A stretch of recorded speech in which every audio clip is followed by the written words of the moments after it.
Juan era un niño como cualquier otro, que iba al colegio, que tenía amigos, pero Juan tenía un problema con su carácter.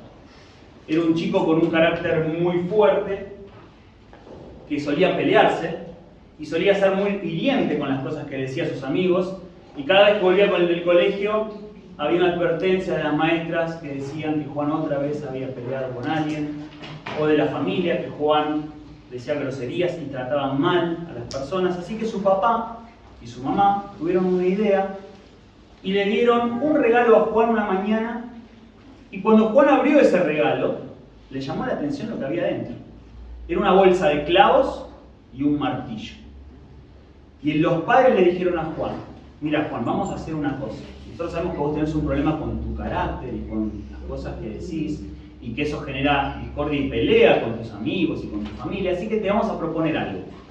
Cada vez que digas algo hiriente a alguien, vas a venir y vas a poner ese clavo en la puerta de tu habitación y lo vas a clavar. Y así transcurrieron los días, en donde los primeros días Juan clavaba 10 clavos. Al otro día clavaba 8 clavos. Otro día 15 clavos. Y así fue llenando la puerta de clavos hasta que se dio cuenta que quizás era mejor dejar de poner clavos en la puerta y tratar de evitar decir cosas hirientes a las personas. Entonces, esa cantidad de clavos fue disminuyendo con el transcurso del tiempo, y Juan cada día ponía un poco menos de clavos, y había menos clavos en esa puerta. Hasta que llegó un día donde Juan logró contenerse, logró morderse la lengua para no decir nada hiriente, y hubo un día que dejó de poner más clavos en la puerta. Sus padres lo notaron esto y le dijeron: Juan, vamos a hacer ahora la inversa. Por cada vez que logres contener una grosería o contener una palabra hiriente a una persona, vas a sacar un clavo. Y entonces empezó el proceso inverso. Y Juan todos los días comenzó a quitar clavos de esa puerta en la medida que aprendía a no decir algo hiriente a una persona. Y fue sacando todos los clavos hasta que llegó un nuevo día donde la puerta quedó ya sin ningún clavo. Y los padres orgullosos le dijeron: bien, Juan, aprendiste la lección de que no hay que decir palabras hirientes, pero ahora te invito a que vengas, que nos paremos delante de la puerta y mirá cómo está la puerta. Y Juan miró la puerta y la puerta estaba llena de agujeros. Era una puerta completa de agujeros, ya sin clavos, pero sí estaba la puerta llena de agujeros. Y los padres, el papá le dijo: así quedan las personas cuando decimos palabras hirientes. Cuando le decimos una palabra hiriente a alguien, esa persona le hacemos como esta puerta, un agujero, y la lastimamos. Y las personas quedan de esta manera, llenas de agujeros. Y así fue como Juan aprendió la lección. ¿Cuántos se sienten identificados en esta mañana con... Vamos a empezar por la parte buena, digamos. ¿Cuántos nos identificamos con la puerta? ¿Cuántos nos sentimos identificados con esa puerta en esa mañana? Que alguien alguna vez, bien, ahí hay uno que levanta la mano, que alguna vez alguien nos ha dicho algo que nos hirió, ¿no? Yo creo que a todos nos pasó, ¿no? ¿Sí? ¿Estamos de acuerdo? Sí. ¿Y cuántos se sienten identificados con Juan? Este es más difícil, ¿no? ¿Cuántos nos sentimos identificados con Juan? Todos hemos sido Juan. Y quizás todos todavía somos un poco Juan en esta mañana. Miren qué bueno y qué lindo este pasaje que encontramos en Eclesiastés, que es un libro de sabiduría. Miren lo que escribe el autor. Dice: no te apresures en tu espíritu a enojarte, porque el enojo se anida en el seno de los necios. Me parece que es espectacular, ¿no? Cómo es importante no apresurarse a enojarse, porque dice que el enojo se anida, se hace un nido dentro nuestro que de los necios, dice, porque dice que entonces que los que se enojan son como necios. Así que no hay que apresurarse en el enojo. Las Escrituras presentan la historia de una persona. Mucho hablamos de David, pero quizás no tanto hemos hablado de Mical, que era su esposa, o fue su esposa. Mical era la hija del rey Saúl. Y como sabemos, el rey Saúl, esta historia se encuentra en el libro de Samuel. Y el rey Saúl era una persona bastante dura, necio, sabemos que fue un poco loco, duro, rígido. Y evidentemente Mical algo de ese carácter del rey Saúl adquirió. Y yo cuando leía esto y cuando escribía esto pensaba, qué cuidadoso tengo que ser en mi comportamiento, ¿no? Porque muchas veces también eso se transmite a nuestros hijos, ¿no? Y a quienes nos ven. Pueden ser nuestros hijos, también pueden ser nuestros hijos espirituales, personas que lideramos, que ven cómo nos comportamos y lo bueno y lo malo, de alguna manera lo ven. Bueno, a Mical le pasó un poco esto, ¿no? De que era hija de Saúl y que el rey Saúl tenía estas características de crudo, de ser enojón, de ser una persona difícil, ¿no? Y estas características, evidentemente, a lo largo del tiempo, Mical las adoptó y las hizo propias. No digo que es responsabilidad toda de Saúl, porque en algún punto todos somos responsables por hacer cambios, ¿no? O sea, hay mucho de herencia y de que aprendemos, pero hay mucho que también está en nosotros tratar de cambiar. Pero bueno, en la historia que me quiero centrar hoy es en la historia de Mical. Mical, entonces, hija de Saúl, evidentemente adoptó parte de estas características que tenía su papá. Si ustedes recuerdan, en el libro de Samuel conocemos toda la historia de David y Goliat. A David se le había prometido la hija de Saúl si vencía a Goliat. Se le había prometido a Merab, no a Mical, a Merab, a la hija de Saúl. Pero Saúl, una vez que David venció a Goliat, había un celo temeroso de Saúl, ¿no? Lo podemos encontrar en la palabra donde él tenía celo y tenía temor de David, porque David era muy popular en el pueblo de Israel. El pueblo judío era muy popular porque había vencido a Goliat y porque su popularidad iba en aumento, ¿no? Y por algún motivo Saúl sintió ese celo y ese temor y entonces no le dio a la hija. Y se enteró y supo que Mical estaba enamorada de David. Y de alguna manera Saúl utilizó esto para intentar matarlo a David. Y lo mandó a pelear con los filisteos y que a cambio le iba a dar a Mical. Bueno, hay una historia ahí que parecería casi telenovelesco, ¿no? Cuando uno escucha esta historia de todos los idas y venidas que hay. ¿No se acuerdan estas novelas que hay ahora de brasileras de los 10 mandamientos y todas esas novelas? Uno ve esto y dice, wow, esto parece un guión de telenovela. La cuestión es que durante 8 o 10 años ellos estuvieron distanciados, estuvieron separados. Pero dice que había un amor, que estaban enamorados originalmente, pero por algún motivo, cuando pasó el tiempo y se volvieron a encontrar, algo había pasado. Y ese antiguo amor que había habido entre ellos, algo se había roto, algo había pasado en el medio.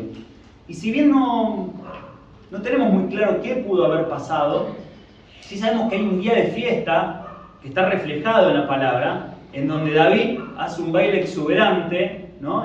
Con el ingreso del arca al pueblo y de la felicidad que tiene, y Mical lo mira con desprecio, ¿no? Como que uno se da cuenta de que hay algo ahí que se había roto, ese amor que había habido se había roto. Y si bien la palabra no es muy clara respecto a qué pudo haber sido que rompió este amor, uno podría decir, bueno, quizás Mical le pudo haber echado la culpa a David de la muerte de Saúl, de su papá.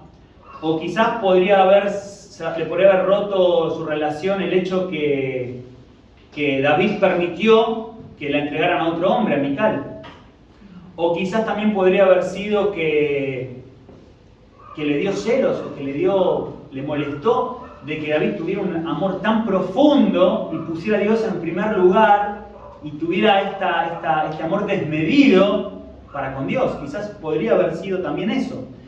No es claro, en las escrituras no encontramos bien cuál pudo haber sido la causa de esta tragedia, de que ese amor se hubiese roto, pero sí sabemos que eso pasó. Sí sabemos que ese amor se quebró y nunca volvió a restituirse. Y la ira está persistente de Mical, porque es una ira que nació quizás en su niñez, con cómo ella fue criada, fue educada, pero también por cosas que vivió y por estas cosas que repasamos ahora, pudieron haber hecho de que esa ira se anidara en el seno de su ser y fuera una ira persistente. Y esta ira persistente la podemos listar o podemos ver en algunas cuestiones, en algunos puntos. Si pasamos al siguiente slide. Dice que Mical tenía un espíritu orgulloso y altivo. Ella se sentía superior a David. Lo miraba de manera altiva, con desprecio, ¿no? Ella se sentía superior a David. Mira este ridículo bailando casi desnudo entrando con el arca, ¿no? Esos comentarios que uno encuentra ahí, uno se lo puede imaginar a Mical como diciendo, qué ridículo que es mi esposo, ¿no? Con un espíritu así altivo y de orgullo. El segundo dice sarcasmo y lenguaje mordaz. Bueno, lo que acabo de decir también, ¿no? Esta ira persistente que tenía anidada Mical en su ser hacía que fuera sarcástica y que tuviera un lenguaje mordaz. David había vuelto para bendecir su hogar y a cambio, ¿qué recibió? Sarcasmo y lenguaje mordaz. Y también tenemos este resentimiento, ¿no? Un resentimiento que encontramos en Mical, que ese resentimiento de alguna manera, o sea, un resentimiento es algo que ella no lograba perdonar, hizo hasta que ella se terminara aislando. Mical se termina aislando, el matrimonio se termina rompiendo, ¿sí? Por esta ira persistente y esto que evidentemente ella no había podido sacar de dentro suyo, y termina rompiendo el matrimonio, se disuelve el matrimonio. Así que Mical, egoísta, orgullosa, burlona, sarcástica, resentida, intolerante, un montón de cuestiones nacidas de esta ira persistente, ¿no? Y las consecuencias fueron esas, las consecuencias que tuvo esta ira fueron esas. Un matrimonio roto, un montón de consecuencias de que se termina aislando, que termina enojada. Ahora uno dice, qué tragedia la de Mical, ¿no? Qué bárbaro esto que encontramos en la palabra. Sin embargo, es algo bastante común, ¿no? No es algo que es parte de la vida de Mical y de David solamente, sino que es algo bastante común que podemos encontrar en nuestra sociedad. Es algo bastante común que podemos encontrar de que uno escucha una pareja que se termina separando y dice, ¿por qué se separaron? Y no, porque yo dejaba las medias tiradas en el piso. Vos decís, ¿ese es el motivo o había algo más de fondo? ¿Había algo que había de arrastre? ¿Había cuestiones que fueron creciendo hasta llegar a un momento de explotar y sea esa la excusa, ¿no? Uno diría, bueno, sí, le molestó que David entró bailando y eso fue... No, realmente había cuestiones que probablemente eran de fondo y fueron cosas que no fueron sanadas a tiempo. La ira produce raíces de amargura. Y en el Evangelio, según Mateo, nosotros este año tuvimos un tiempo muy hermoso de poder estudiar el Sermón del Monte, donde hay bienaventuranzas, pero que también en el Sermón del Monte Jesús menciona 6 tentaciones contra las cuales hay que luchar, contra las cuales hay que pelear y con las cuales hay que tomarlas en cuenta para trabajar. Y dentro de esas 6 tentaciones, la primera que nombra Jesús es la ira. Es la ira. En este estudio que hicimos este año de carácter de reino, el carácter de los hijos del reino se llamaba, estudiamos en profundidad este sermón y estudiamos en profundidad también estas advertencias de estas tentaciones y que es muy importante tenerlas en cuenta porque si Jesús la menciona en lo que se denomina el Sermón del Monte o el Sermón de la Llanura, eso que Jesús menciona, y si lo menciona en primer lugar, es porque evidentemente tiene una importancia bastante trascendental y es algo que evidentemente nace en nuestras vidas desde muy pequeña edad. Cuando somos muy chiquitos la ira es algo que ya está, ¿no?, en nosotros, como la historia de Juan, que contábamos recién. Fíjense lo que dice en Mateo 5, 21, 22. Dice, ustedes han oído que se dijo a los antepasados, no matarás. Y cualquiera que comete homicidio será culpable ante la corte. Pero yo les digo que todo aquel que esté enojado con su hermano será culpable ante la corte. Y cualquiera que diga insensato a su hermano será culpable ante la Corte Suprema. Y cualquiera que diga idiota será merecedor del infierno de fuego. Me encanta que Jesús nos andaba con medias tintas, ¿no? ¿Qué habrá querido decir Jesús con esto, no? No, es súper claro Jesús. Jesús es claro cuando nos dice que es culpable ante la corte por hablar mal de su hermano, por decir cosas malas contra su hermano. O sea que lo puso en el mismo nivel un asesinato que en hablar mal de un hermano, ¿no? Súper claro, me parece que Jesús en ese sentido no se andaba con grises, ¿no? Era bien clarito con lo que estaba diciendo y lo que estaba enseñando. Y el autor de la carta a los Hebreos escribe y dice, cuídense de que nadie deje de alcanzar la gracia de Dios de que ninguna raíz de amargura brotando cause dificultades y por ella muchos sean contaminados. Esta figura de raíz de amargura me parece que es espectacular.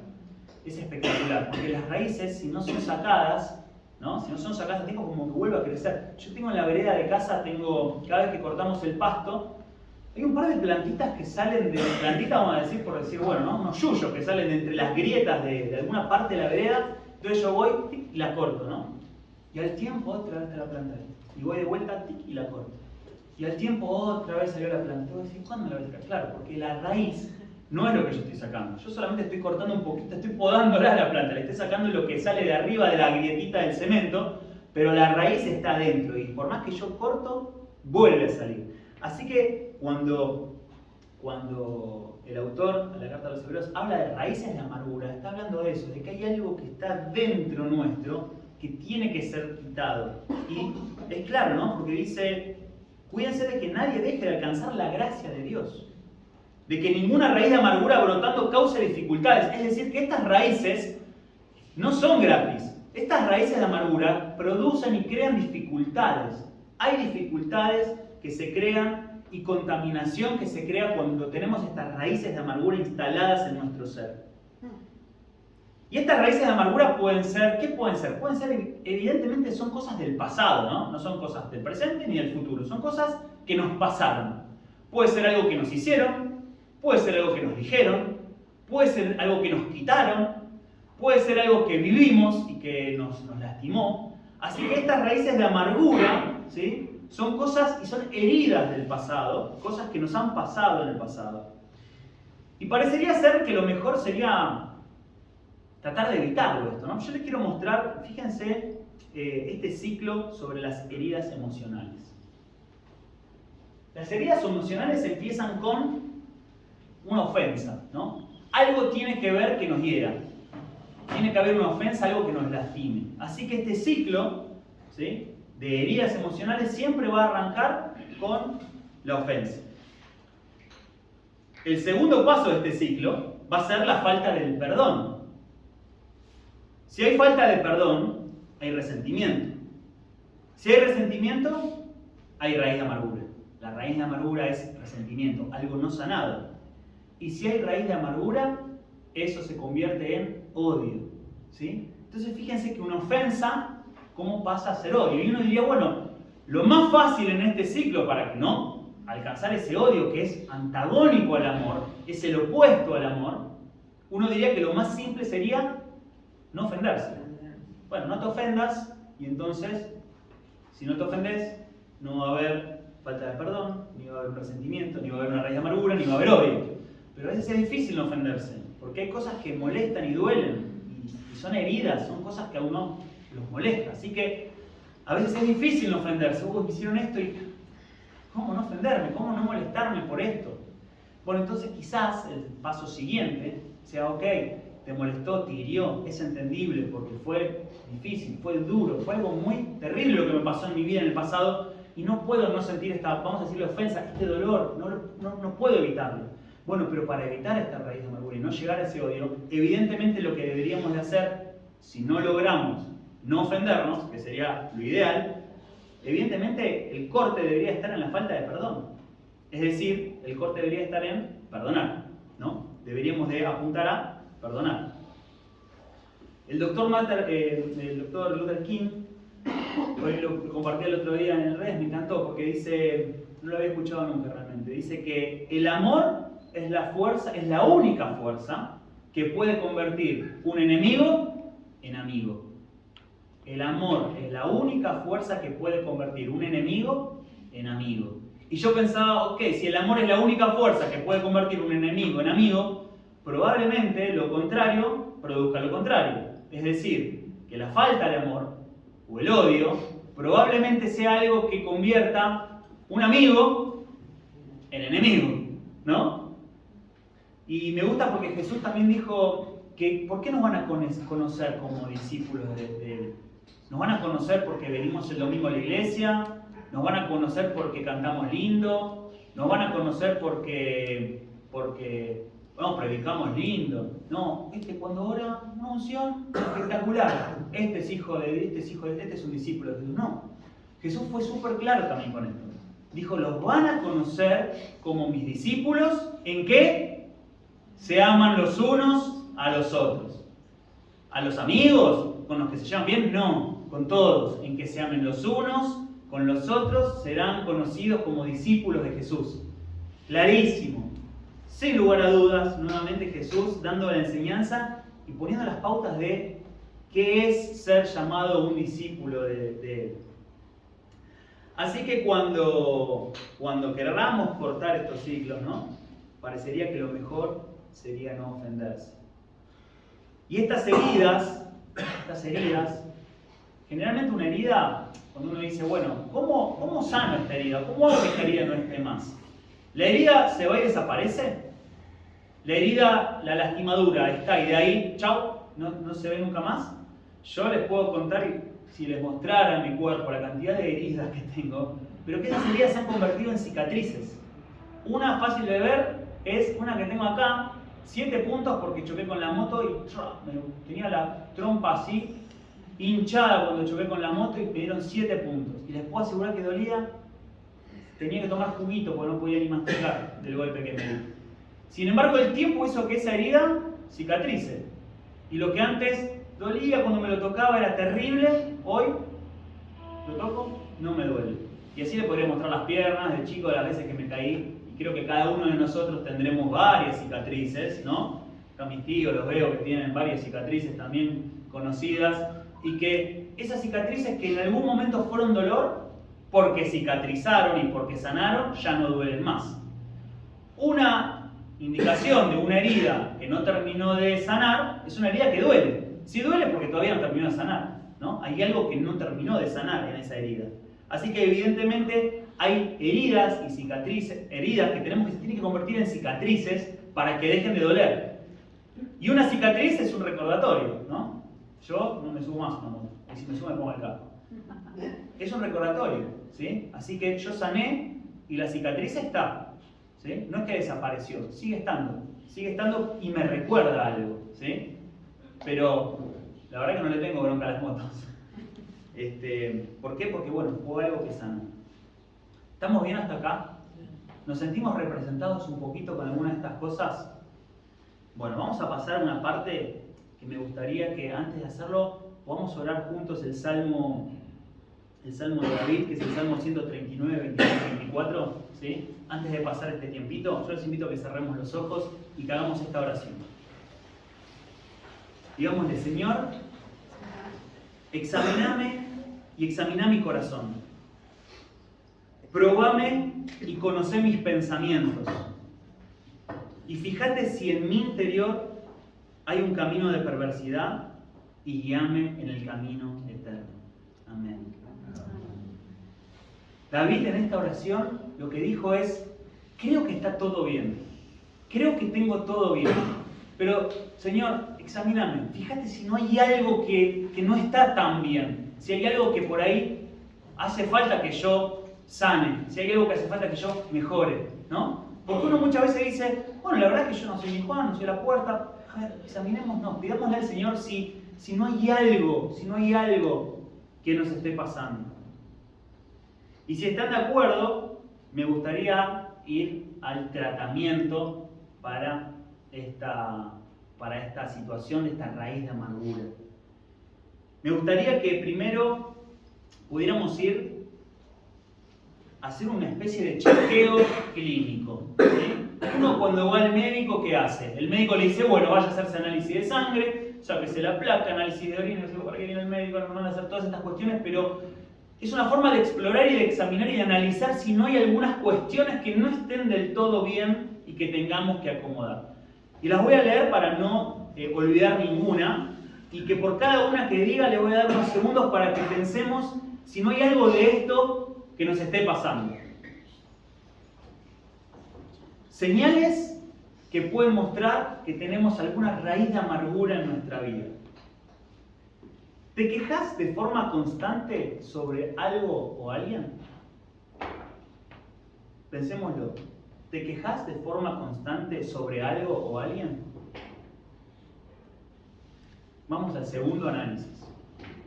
¿Hay murmuración prolongada en alguna situación de la vida y siempre en contra de otras personas? ¿Hay alguna murmuración prolongada de alguna situación de la vida y siempre en contra de otras personas? ¿Estamos airados o solemos insultar o maldecir?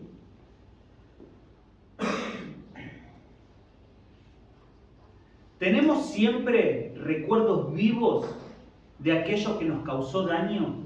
Persona, situación, algo.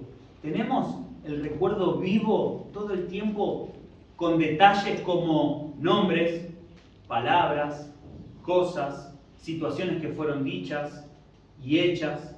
¿Lo tenemos así claro? Ustedes saben que la raíz de amargura es como una computadora espectacular que se encarga de pormenorizar el más pequeño detalle, ¿no? Lo almacena y lo guarda el registro de una manera espectacular de estas cuestiones, ¿no? Nombres, palabras, cosas, situaciones. Si alguna de estas cuestiones que mencionamos las estamos sintiendo, las estamos viviendo, es muy probable que nosotros tengamos alguna raíz de amargura que sería bueno que empecemos a trabajar, ¿no? A tratar. Hecho el chequeo clínico ¿cuál será el diagnóstico? ¿Qué consecuencias puede llegar a tener alguna de estas cuestiones, alguna de estas situaciones, de estas raíces de amargura, estos síntomas de las raíces de amargura? ¿Qué consecuencias podría llegar a tener nuestra vida si no lo tratamos con tiempo? Pensemos en lo que hablamos de Mical, pensemos en el pasaje de los Hebreos. Dice, las personas con raíz de amargura se aíslan. Tienden a aislarse. Esas personas que tienen una raíz de amargura en su vida tienden a aislarse. Hay incidencia en las relaciones interpersonales. Las relaciones que tenemos entre nosotros se empiezan a afectar por cuestiones del pasado no sanadas. ¿Sí? De vuelta, no que se olvide uno de lo que pasó, pero sí es necesario que cicatrice, porque si no va a seguir doliendo. Va a seguir doliendo. Es necesario que esa herida sane y se cicatrice. Y la cicatriz será el recordatorio de algo que pasó, pero que no dolerá más. Es un recuerdo de lo que me pasó, pero que ya no me duele, porque lo sané. Se aíslan porque tienen temor a que las hieran nuevamente, o mucho más de lo que ya están. Una persona con esta raíz de amargura se aísla porque no quiere que la lastimen más, porque siente ese dolor y porque hay algo que no logra sanar y que no logra perdonar, y por miedo a que la sigan lastimando y la sigan lastimando, se empieza a aislar. Esta terrible raíz puede alejar, miren las consecuencias. Las consecuencias son que nos pueden alejar de Cristo. La raíz de amargura tiene la suficiente fuerza para apagar nuestra fe.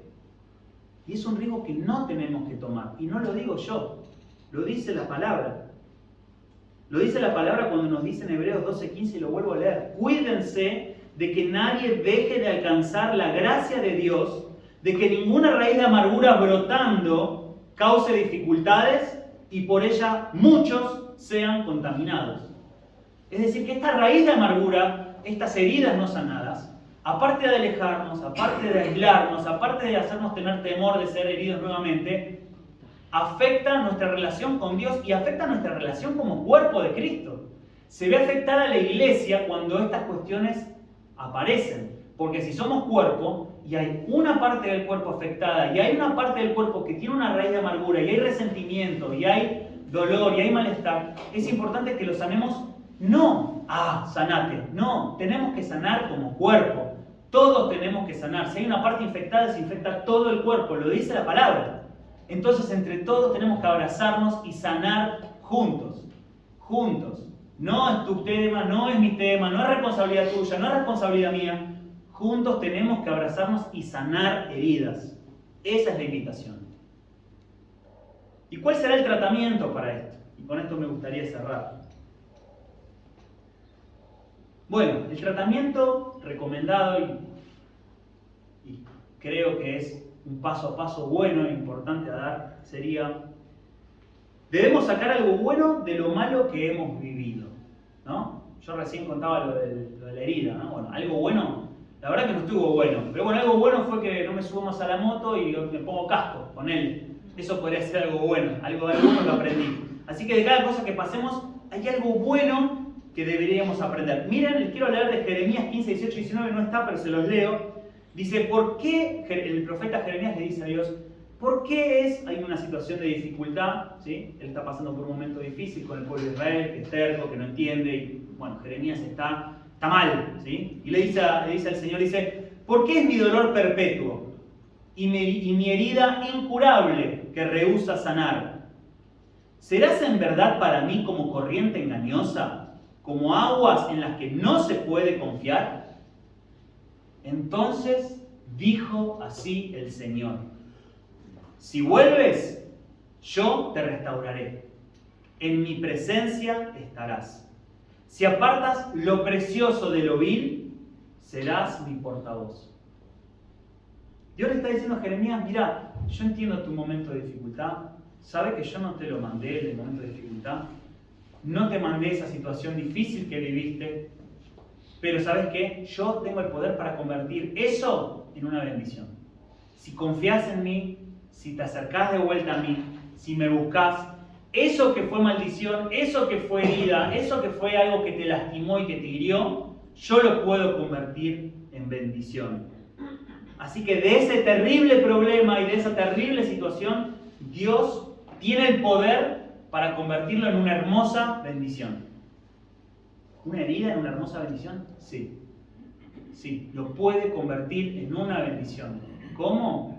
Bueno, Dios sabrá cómo. Podrá ser dejándonos una enseñanza, podrá ser fortaleciendo una relación, basándonos en una herida bien sanada y en un buen abrazo y en perdonarnos, y Dios podrá convertir esa situación de maldición o de esa herida en una hermosa bendición.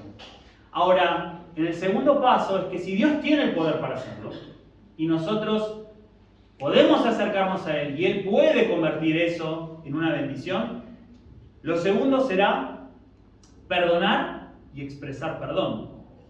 Tenemos que dar un paso. Si Dios tiene el poder para hacerlo, el pedir perdón será fundamental. Pedir perdón por algo que yo hice, por algo que yo dije, será, como digo, muy importante. Pero aparte de pedir perdón, es también saber perdonar. Porque a veces nos cuesta más perdonar que pedir perdón. Bueno, está bien, perdoname, sí, ya sé que te hablé mal, tuve grosero. Bueno, perdoname, ya estás perdonando. Claro, es fácil porque le tirás la pelota se la tirás al otro. Pero sí, la verdad que soy tremendo, no sé el carácter que tengo, mal hablado, soy bravísimo, pero a mí se me pasa el toque, ¿eh? Yo siempre digo eso. No, yo exploto, pero después se me pasó, ¿eh? Sí, hermano, pero al otro le dejaste un agujero así. Porque le clavaste en un clavo, le clavaste una mecha, ¿no? Tremenda. Entonces, ok, el pedir perdón está muy bien y es necesario, pero hay que saber perdonar. Y el perdonar no tiene un efecto en el otro. El saber perdonar tiene un efecto en nosotros. Si yo perdono, no sano a la otra persona. Sobre todo me sano a mí, porque la herida la tengo yo. Y lo que se puede llegar a infectar es mi herida, no su mano que me pegó la piña. ¿Sí? Mi herida es la que se puede infectar si yo no la curo y si yo no la sano. Entonces, el pedir perdón será importante, pero será mucho más importante el perdonar. Hay que saber perdonar. Y sería bueno reflexionar sobre esto. ¿A quién tengo que pedirle perdón? ¿A quién tengo que perdonar? Tomémonos tiempo para esto.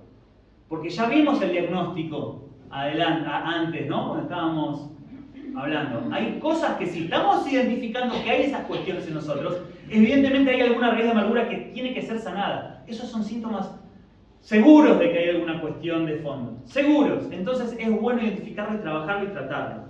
Entonces, perdonar, pedir perdón y perdonar. Hay que expresarlo, hay que decirlo. Edison, perdón. Oscar, perdón. Hay que saber decirlo, ¿sí? No solamente decirlo, bueno, sí, señor, la verdad que estuve re mal, te pido perdón, señor. No. Pedirle perdón a la persona a la que heriste, que lo sepa, para poder restituir. Podríamos hacer otro día cómo cómo restituir relaciones dañadas, ¿no? Porque hay relaciones que son difíciles a veces de reconstruir. Pero esto es un paso fundamental. Tercero, debemos arrepentirnos del pecado de juicio. ¿Y qué es esto? Señor, te pido por favor que lo revientes. Se lo merece. Se lo merece. Que le vaya mal. Mira lo que me hizo, ¿no? Ese pecado de juicio de considerar y creernos que nosotros tenemos el poder de pedir juicio, ¿no? Porque Jesús murió por mis pecados, pero a Él que lo reviente.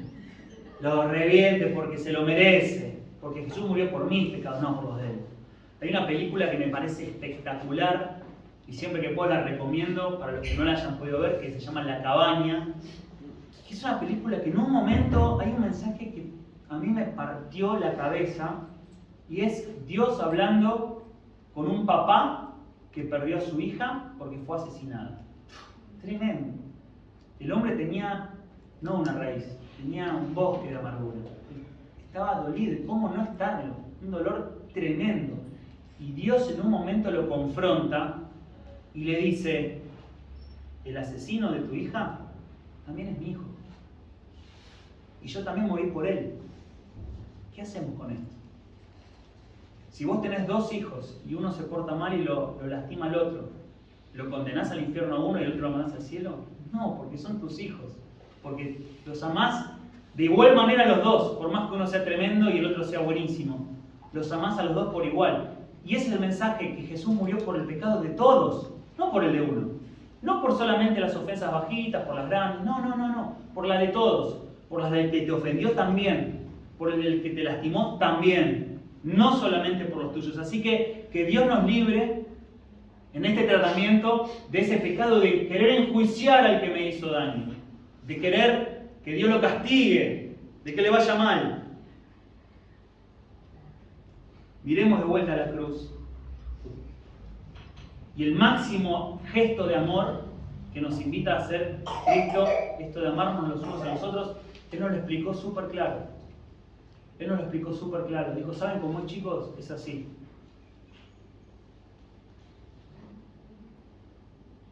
En la cruz, Cristo clavó los pecados de todos nosotros. Todas nuestras ofensas contra Él, pero también entre nosotros. Todas las ofensas Cristo las clavó en la cruz y por todas Él murió.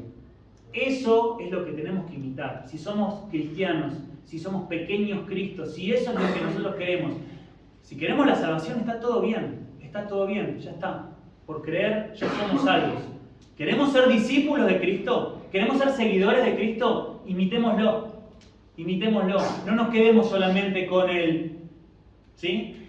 Que no sea de boca nada más, de labios fingidos.